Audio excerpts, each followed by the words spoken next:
عهدك أن تتفقد القصر في الصباح، فلماذا الآن في منتصف النهار؟ يوزرسيف معي كي أريه أرجاء القصر. أردت أن يتعرف على أقسامه والمقيمين فيها. ما الخطب؟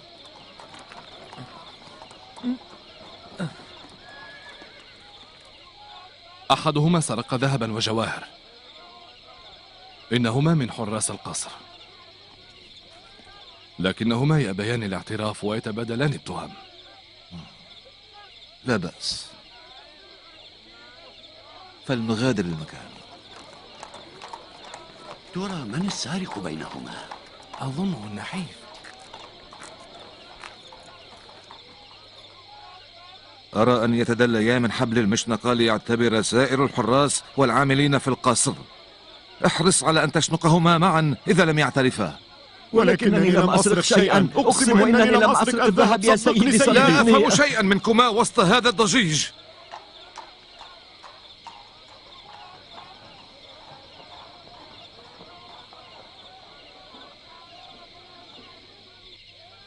سيدي هونيفر، أقسم بالآلهة إنني بريء، لا ذنب لي. هل تراني سرقت شيئا من قبل؟ أساسا لم تكن نوبة حراستي في اليوم الذي حصلت فيه السرقة. لا أعرف لماذا جلبتموني إلى هنا سيدي.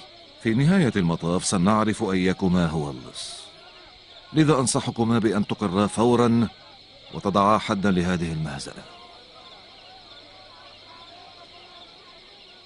لكنه يقول إنك حضرت في موضع حراسته من غير أن يفطن إليك.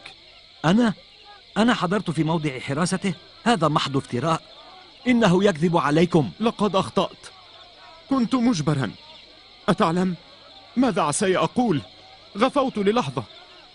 وهل كان القصر مهجورا في حينه حتى تراني دون الآخرين؟ يتوجب على الحارس أن يكون مستعدا لكل شيء قبل أن يحضر في موضع الحراسة. ما كان يجدر بك أن تنام.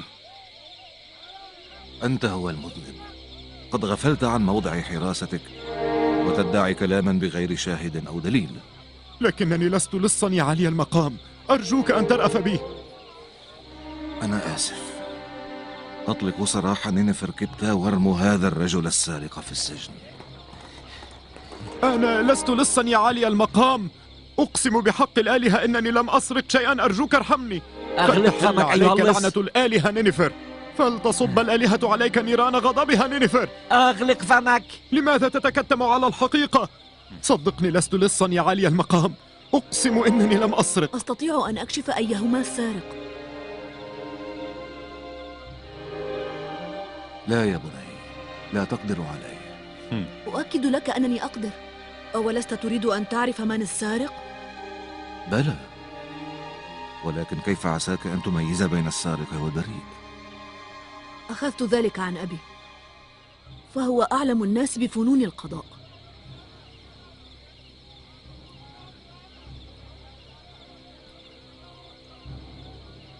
هل أنت واثق؟ أجل أيها المحترم، سترى ذلك بأم العين. لا بأس.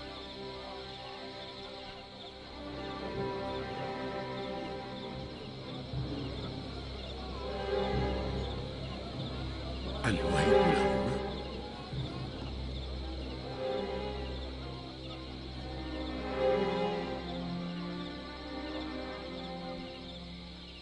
أنا أعرف السارق، لذا أنصحه بأن يعترف وألا يزيد وزرا على أوزاره. أساسا لم تكن نوبة حراستي في اليوم الذي وقعت فيه السرقة. صدقني سيدي، إنه السارق بعينه. أنا لا ذنب لي، لم أسرق شيئا، لا دليل أقدمه، لكنني رأيته وهو يخرج من حجرة الذهب. أنا أعرف أيكما البريء، فليطمئن قلبه ولتقر عينه. وأعرف أيضا أيكما السارق، وسرعان ما سيفتضح أمام الناس. أطلب إلى المحترم هونيفر بأن يأمر الجلاد ليباشر بضرب عنق المذنب متى ما أشرت إليه. أنا لا أريد سوى كشف هوية السارق. رودامون على أتم الاستعداد. سأعالجه بضربة واحدة، يكفي أن تشير علي بذلك. أيها المحترم رودامون، فليركع هذان المتهمان.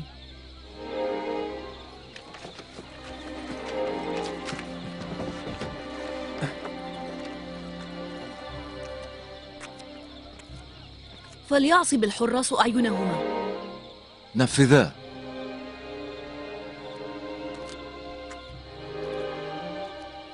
المناديل.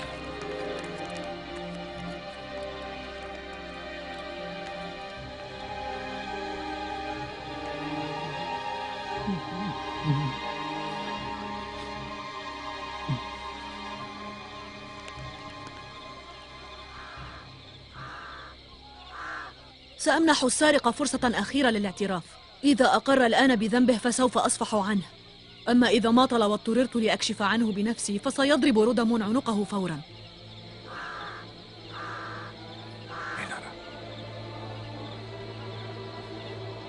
هذا هو اللص، استل سيفك من غمده. ولكن لا لا لا.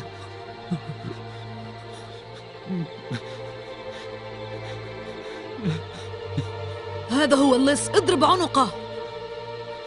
لا لا، سوف أعترف. أنا سرقت الذهب، لقد أخطأت. اصفح عني أيها المحترم رودمون، لا تضرب عنقي. اصفحوا عني، اصفحوا عني، اصفح عني أرجوك. ظننت أنك سوف تخدعنا وتنجو بفعلتك، ها؟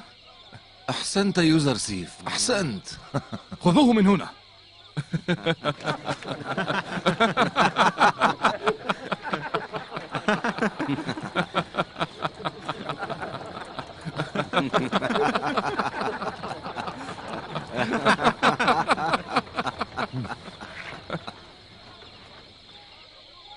أحسنت يا بني، كنت رائعا.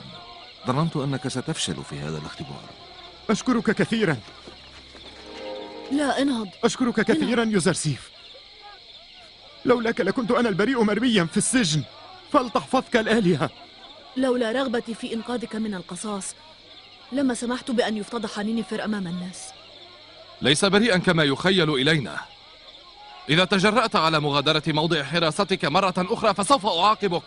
أشكرك سيدي، أشكرك كثيرا. حسنا يا بني يا عزيزي، فلنذهب. تعال.